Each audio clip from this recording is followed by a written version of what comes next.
d'abord créer comment est-ce qu'on peut dire, créer des troubles dans la relation entre des personnes influentes, par exemple dans un pays, telles que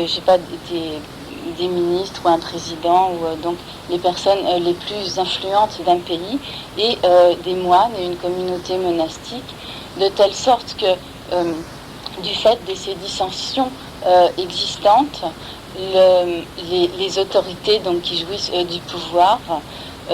infligent toutes sortes de difficultés à la communauté monastique, soit donc en les privant de possession, en les dépossédant de leurs biens et de tout ce dont ils peuvent avoir besoin, en leur infligeant donc toutes sortes de vexations ou autres.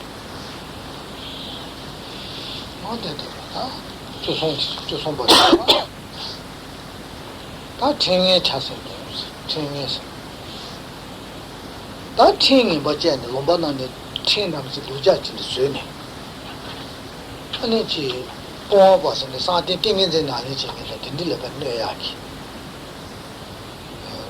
팅남지에는 거의 나니 띵인제기 나니 뒤져마 걸려마 매버서야기 더시제 딘디 제바이나 야나 보아봐티 딘디기 뒤제네 잘라나면 딘디 자 초제네 아 현다지去现代经济哪里现代经济的排队，我真的觉得有那个咱都继续保证。跟咱们是说什么同步？继续保证的，帮保是的，顶人这方面的是，现在哪是帮保是的，就是顶的人呢呀，按你听人不讲，听人不讲是的，路边听他们的把都讲的水呢，刚才是那个帮保就是来你不对啊。听这个哪里到人家帮保就出来，搞的这呢帮保就这个哪里也会没有啊？这个听人不的这玩意呢，那咋都。La 14e chute principale des engagements, j'avais moins de chance de me tromper, parce que c'est la dernière. La 14e chute principale des engagements de Bodhisattva consisterait...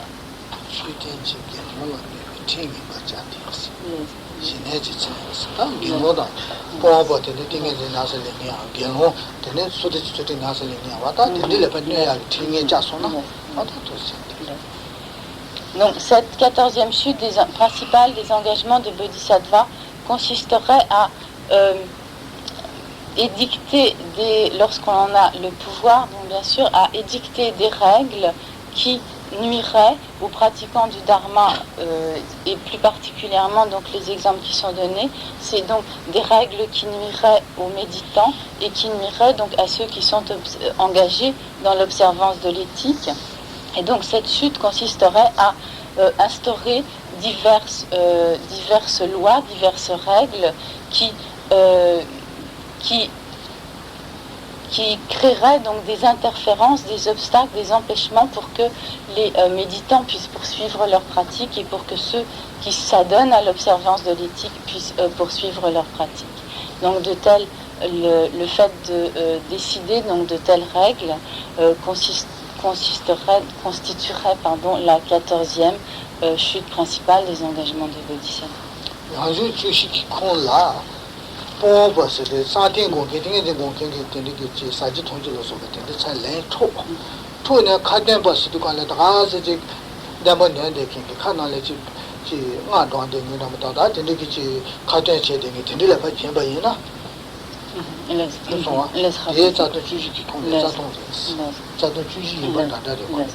Et toujours donc à l'intérieur de cette 14e chute principale des engagements de Bodhisattva entrerait donc une attitude qui consisterait donc toujours avec l'intention de nuire aux méditants, et donc ici il est également précisé donc qu'il s'agit du méditant qui médite sur la vacuité, donc qui est engagé donc dans une profonde et sérieuse méditation. Donc cette chute principale consisterait également à prendre donc ce qui est nécessaire donc à ce méditant, à prendre les biens, ce qu'il possède, ce dont il a besoin, pour donc interférer donc dans sa méditation, donc prendre les jouissances qui lui sont indispensables pour les donner à d'autres êtres qui ne seraient engagés que dans par exemple, des récitations de mantras d'apparence, ou qui ne seraient engagés que dans des pratiques superficielles ou des pratiques d'apparence. Donc ceci, prendre ainsi donc aux méditants pour donner à celui qui ne pratique qu'en apparence ou qui récite des mantras en ne s'adonnant qu'à des pratiques superficielles, ceci entre également donc dans la catégorie de la 14e chute principale des engagements de Bodhisattva.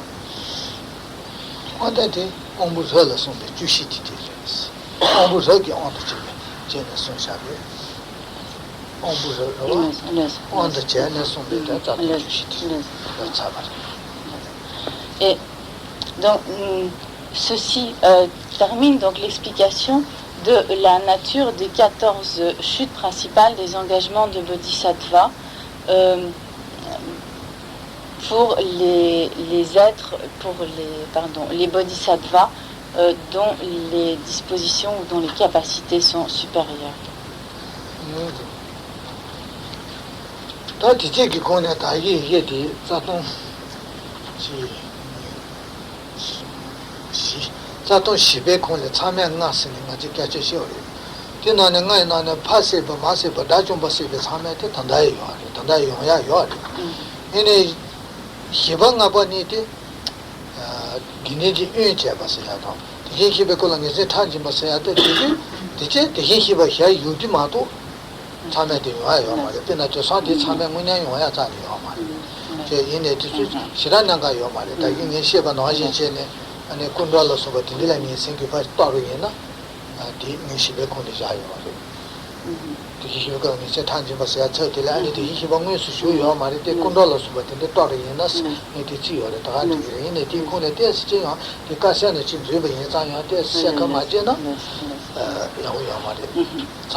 Donc, Kalimbuti voudra revenir sur la 4e des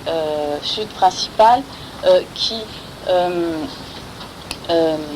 consiste donc en ce qui est appelé donc les 5 actes particulièrement négatifs, donc les 5 actes négatifs incommensurables. Et parmi ces 5 types d'actions, il n'est en fait possible à présent de commettre que les 3 premiers, à savoir tuer son père, tuer sa mère ou tuer un arat, ou un être donc totalement libéré du cycle des existences. En effet, le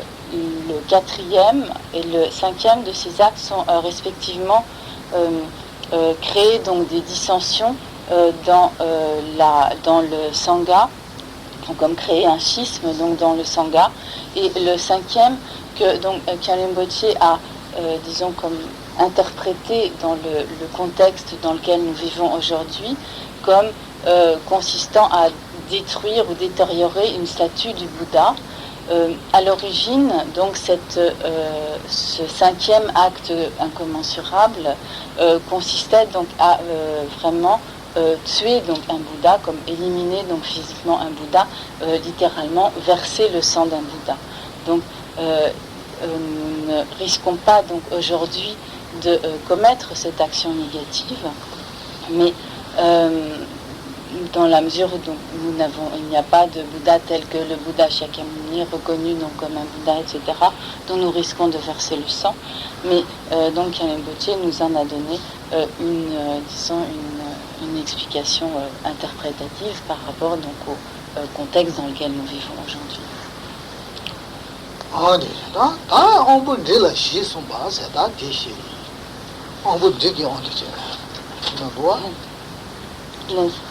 Compa chonshu wa, a chonta. Ya longo ne longo, chura longo jinde tuki. Mune, kaya nanga yo wa. Mune yeda, compa nangi de chura longo, te shiri na ya longo jinde tuki ro. Tanda mitsu kuchi ya yo, tosa lam keja kina. Ya, ta.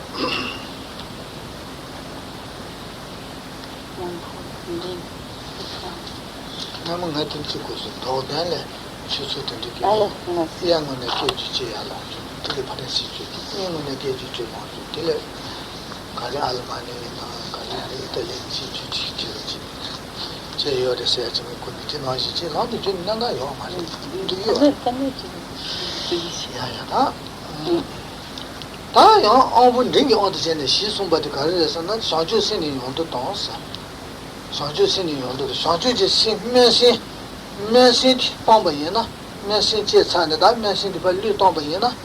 뭐 자동으로 해야 어분 되게 없지 시송해야 돼 시기는 동부지 Et donc, nous allons voir à présent les engagements de Bodhisattva destinés aux Bodhisattvas de disposition, ou disons de facultés intermédiaires. Et donc, ces engagements sont au nombre de 4. Et le premier,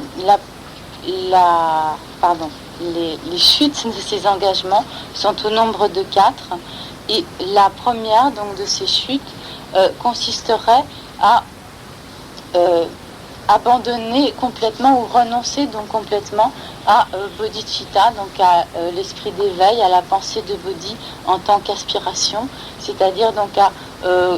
renoncer complètement à l'aspiration de l'esprit d'éveil de bodhicitta.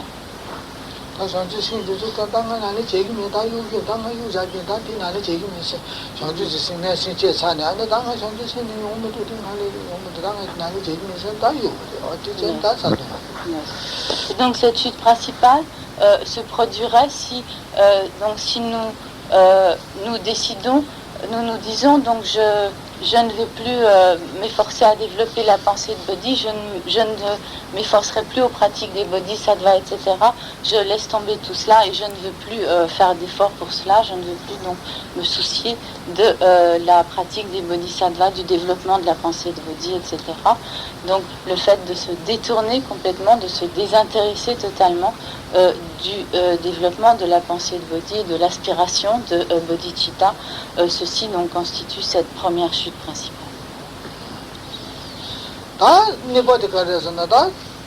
수수기 신야게 되네 추 날린 간데 신비야네 디 야 수수를 예배게 되네 선식 기문부 간데지 예배 되제 제제레베 차바제 수수게 차베 차신기 온기다 인 추시로서 kin레다 산나지 추를 산나지 차신기 추도 마시버지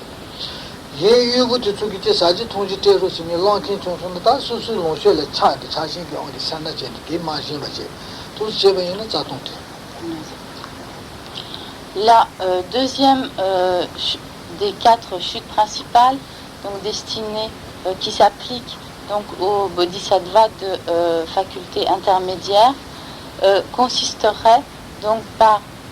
avarice à l'égard du dharma que l'on possède ou de la connaissance du dharma que l'on possède, ou par avarice à l'égard des biens que l'on possède, refuser de donner le dharma à celui qui nous le demande, ou refuser donc de donner la nourriture ou la boisson à celui qui nous le demande, et ceci donc par avarice, par attachement à l'égard de notre possession de la connaissance du dharma donc, que nous possédons, et par avarice ou attachement à l'égard de nos possessions.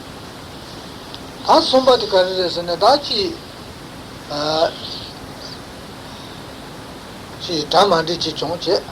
Dhamandi ji chongne, adachi digi gonda tu tins, da dibitensene gonda tu tins. Hanisesene excuse mohas. To segi dona, da mesene, da dendi. Mesene zane, da di yomaris, da da yomaris, da.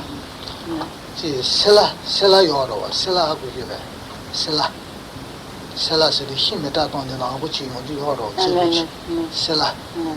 tani na kabu zani reya yoma resi taji zani yongya yoma resi mehesi ni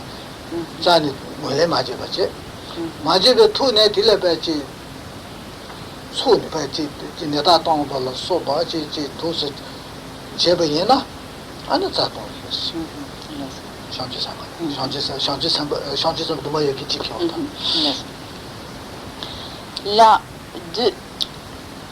La troisième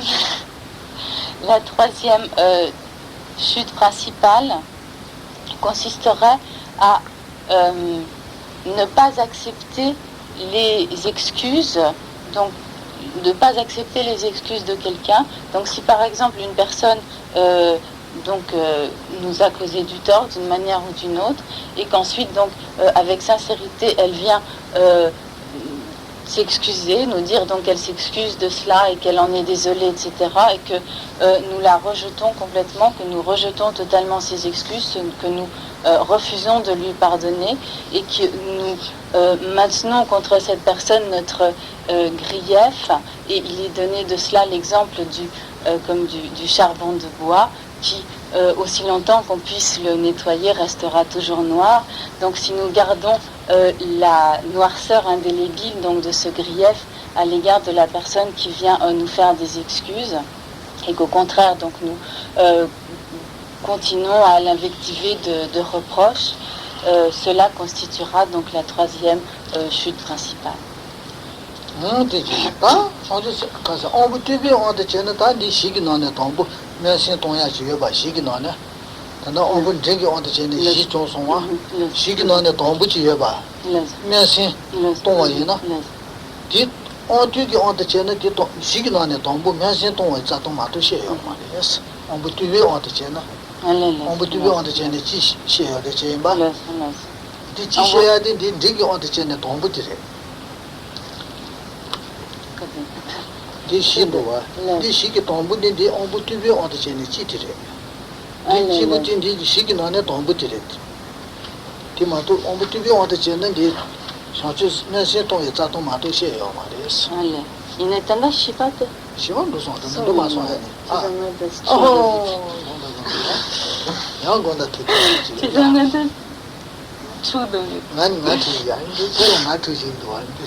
La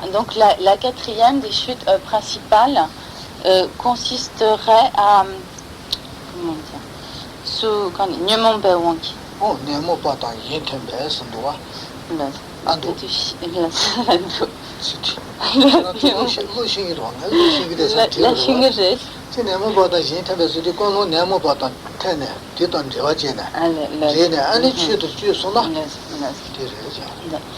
donc cette quatrième chute consisterait donc soit directement poussée par les facteurs perturbateurs de l'esprit, soit dans une attitude qui serait liée aux facteurs perturbateurs de l'esprit à je trouve pas le mot exact, enfin, à prétendre être un pratiquant du dharma et à paraître en fait, comme vouloir paraître, faire en sorte de paraître comme un pratiquant du dharma qui aurait de hautes réalisations, ou donc faire semblant d'être un pratiquant du dharma, et étant entendu que cette attitude serait fausse, artificielle et volontairement trompeuse à l'égard d'autrui.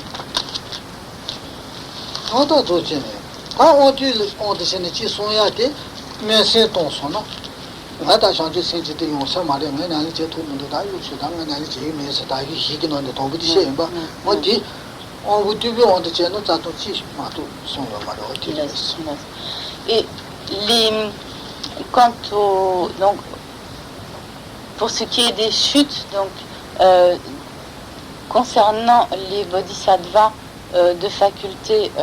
moindres, en fait, il y a une seule chute, et cette chute est celle que nous avons déjà vue précédemment, et qui consisterait donc à renoncer donc à bodhicitta, à renoncer à l'esprit d'éveil, parce qu'on ne se pense pas capable de vraiment s'engager à ces pratiques, que l'on se dit que je ne serai pas capable de développer la pensée de bodhi, et je ne vais pas donc me donner tout ce mal, etc., où on est découragé à l'égard de ces pratiques, et où l'on renonce donc complètement à la pensée de bodhi, à bodhicitta.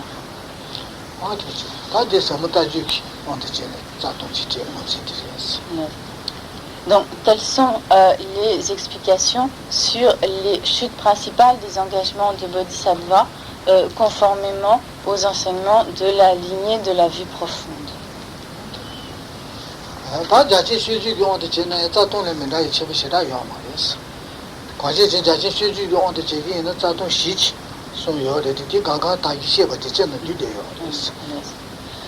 Et pour ce qui est maintenant des chutes, des engagements de Bodhisattva, enseignés donc conformément à la lignée de la vaste conduite, en fait, il y a, selon les enseignements de cette lignée, il y a 4 chutes principales, mais en fait, les chutes principales qui ont été énumérées précédemment sont incluses dans ces 4 chutes principales des enseignements de la lignée de la vaste conduite.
Toutefois, donc toutes ces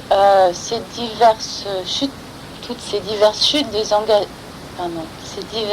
principales des engagements de Bodhisattva ne sont pas accomplies très aisément, car il est nécessaire pour qu'elles soient accomplies qu'un certain nombre de conditions soient remplies, et ces conditions qui sont appelées comme littéralement des liens, donc qui sont donc des facteurs nécessaires qu'il est nécessaire de réunir pour que ces chutes principales se produisent.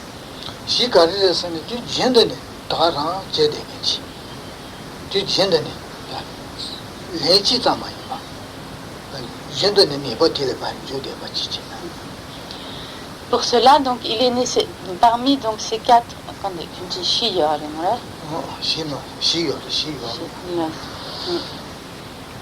c'est pour que l'une de ces conditions consiste à reproduire donc constamment cette action, et donc à ne pas simplement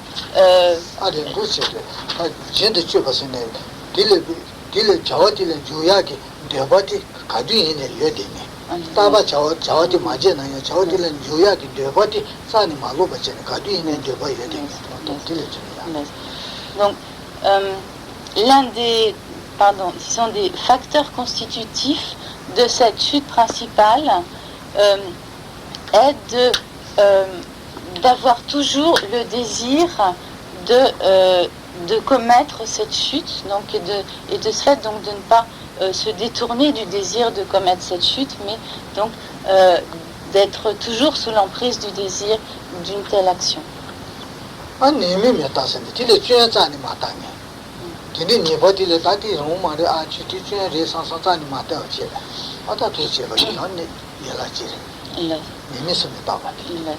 Le deuxième facteur constitutif d'une chute principale consistera à ne pas considérer une telle action comme une faute, comme une erreur, mais à donc comme la banaliser complètement et donc à ne pas la considérer comme une faute.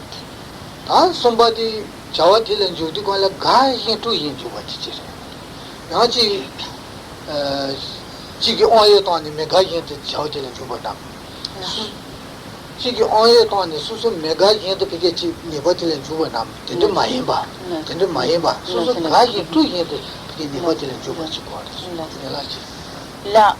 donc le facteur constitutif suivant donc d'une chute principale consiste à se réjouir donc d'une telle action, de se réjouir du fait que l'on s'engage dans une telle action, de l'accomplir donc avec joie, avec plaisir, avec satisfaction. Et donc il ne s'agirait pas, par exemple, d'une action que l'on accomplirait forcée par autrui ou sous l'emprise donc de la menace ou donc alors qu'on serait impuissant à faire autrement.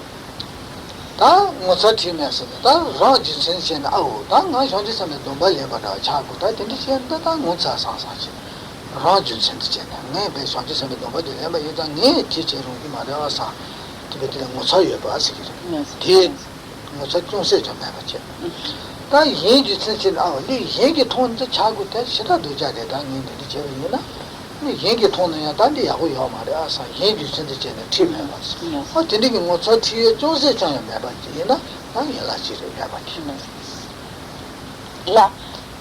le quatrième facteur constitutif d'une chute principale consisterait donc à n'avoir ni honte ni gêne à l'égard de l'accomplissement de cette action. Et ici, donc, lorsqu'il est question de honte et de gêne, cela se réfère donc à des aspects très précis. Donc la honte ici signifierait donc que l'on aurait, par exemple, en pensant que l'on est un bodhisattva ou que l'on est un pratiquant du dharma, etc., à n'avoir aucune honte, donc en se disant cette honte qui au contraire donc consistera à se dire donc je suis un pratiquant du dharma, je m'efforce à la pratique des bodhisattvas, etc. Donc il serait honteux pour moi donc de m'engager dans de telles actions et cela n'est pas du tout conforme donc aux engagements que j'ai pris, etc. Et donc ceci est ce que l'on appelle donc la honte par rapport à soi-même, par rapport à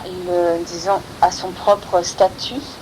Et la gêne est donc le sentiment que l'on aurait à l'égard d'autrui en pensant donc au jugement qu'autrui pourrait avoir à notre égard, à l'impression que nous pouvons donner à autrui, etc. Et donc le fait de n'avoir à l'égard d'une action, à l'égard d'une chute principale des engagements de bodhisattva, ni honte ni gêne, ceci donc constitue le quatrième facteur constitutif d'une chute principale.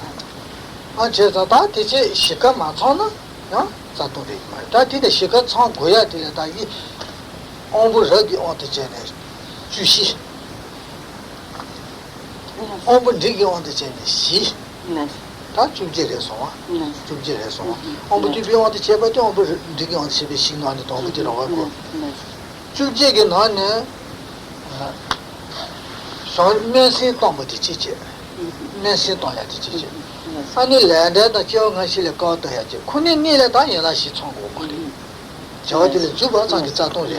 마도 예 사모 주주들라 이 시디 마천은 자동이 말이었어. 시청 먹어야지 니요리. 니디 저주 면신 동야 되도 로다 제한이 랜드다 지역은 실에. 니네래 다 시청고 말이. 마사 자동이. Et donc de manière générale si l'on ajoute les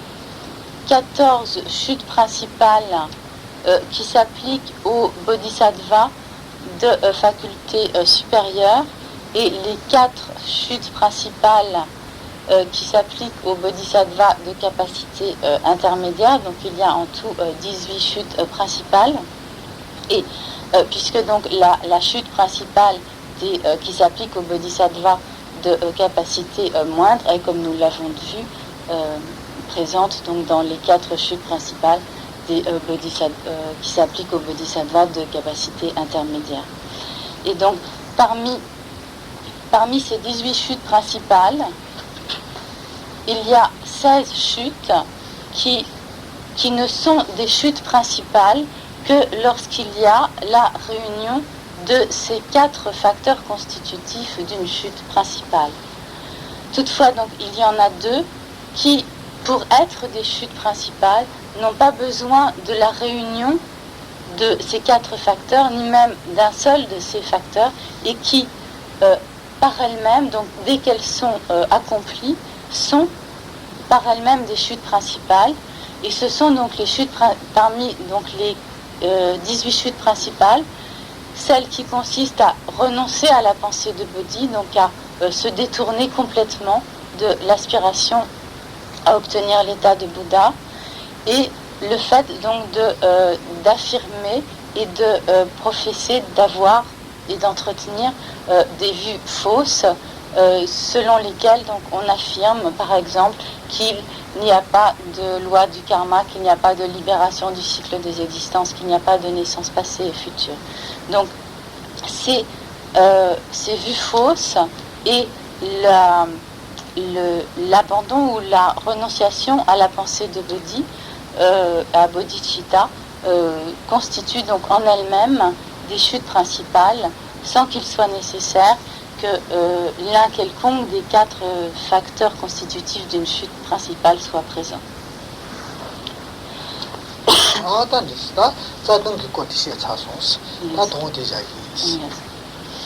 Donc, Karimbochi a ainsi expliqué donc, ce qui avait trait aux chutes principales des engagements de Bodhisattva, et donc il en restera là pour ce soir.